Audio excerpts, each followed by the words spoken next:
प्रयागराज से पुलिस ने हिंसा के मामले में एक और बड़े आरोपी को गिरफ्तार किया है। पुलिस ने अटाला मस्जिद के इमाम को गिरफ्तार कर लिया है। वहीं प्रयागराज हिंसा का मास्टरमाइंड कहे जाने वाले मोहम्मद जावेद के घर से कई सामान बरामद हुए हैं।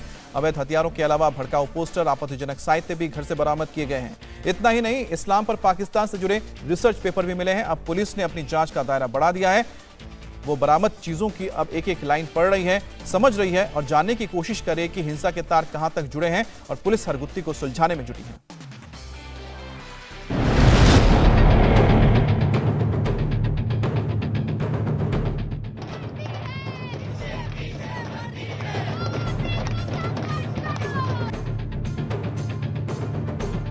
बुलडोजर प्रयागराज हिंसा के मास्टरमाइंड जावेद का घर जमींदोज कर रहे थे और उधर जेएनयू में लेफ्ट से जुड़े संगठन के छात्र योगी सरकार के इस एक्शन के खिलाफ आवाज बुलंद कर रहे थे। जेएनयू में लेफ्ट छात्रों का ये विरोध इसलिए हो रहा था क्योंकि प्रयागराज में बुलडोजर वाला एक्शन इनकी चहेती नेता फातिमा आफरीन के अब्बाजान के घर पर हो रहा था।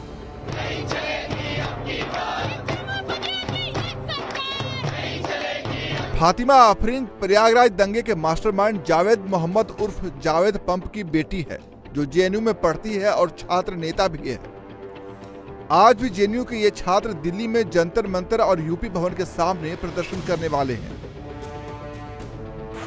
लेकिन रविवार को प्रयागराज में जावेद मोहम्मद के घर पर बुलडोजर का जो एक्शन हुआ, उसके बाद दंगे के मास्टरमाइंड के खिलाफ जांच का दायरा बढ़ गया है। जांच का दायरा इसलिए बढ़ा क्योंकि बुलडोजर एक्शन के दौरान जावेद मोहम्मद के घर से पुलिस को कई आपत्तिजनक चीजें मिली हैं।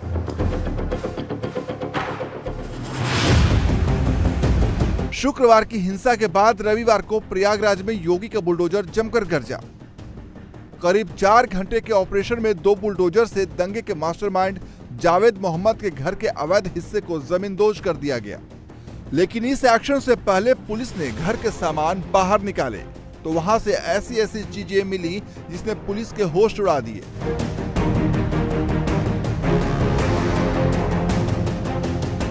पुलिस ने जावेद के घर से कई हथियार बरामद किए हैं। 15 बोर और 315 बोर के तमंचे भी बरामद किए। घर में कई कारतूस छिपा कर रखे गए थे। प्रदर्शन के लिए भड़काऊ पोस्टर भी मिले। आपत्तिजनक साहित्य और पाकिस्तान से जुड़े रिसर्च पेपर भी बरामद हुए। जावेद के घर से इस तरह के आपत्तिजनक सामान की बरामदगी के बाद पुलिस को अपनी जांच का दायरा बढ़ाना पड़ा है। अब पुलिस आपत्तिजनक लिटरेचर और मिले किताबों के एक एक पन्नों की पड़ताल कर रही है, एक एक लाइन पढ़ रही है ताकि पता लगा सके कि साजिश के पीछे कौन कौन शामिल है। सवाल है कि क्या हिंसा की साजिश बड़े पैमाने पर पूरी तैयारी के साथ रची गई थी? जावेद के घर से जो आपत्तिजनक लिटरेचर मिले हैं उनमें कोर्ट पर भी कमेंट किए गए हैं। अब पुलिस की टीम एक एक बात का पर्दाफाश करने में जुटी है। पुलिस बरामद किए गए झंडे, बैनर और पोस्टर की भी गहराई से जांच कर रही है। तो जो भी असलहे मिले हैं उसमें एक 12 बोर का अवैध तमंचा है। इसके अलावा 315 बोर का एक तमंचा है और कई कारतूस बरामद हुए हैं। कुछ कागजात बरामद हुए हैं जिसपे माननीय न्यायालय पर तल्ख टिप्पणी और आपत्तिजनक टिप्पणी इस मोहम्मद जावेद उर्फ जावेद पंप के द्वारा किया गया है। इन सभी चीज़ों को ऑन रिकॉर्ड लिया जाएगा और इनको सबूतों में शामिल किया जाएगा। इंडिया टीवी हर वक्त हर जगह डाउनलोड करने के लिए सर्च करें India TV news Google play store या ऐप स्टोर पर।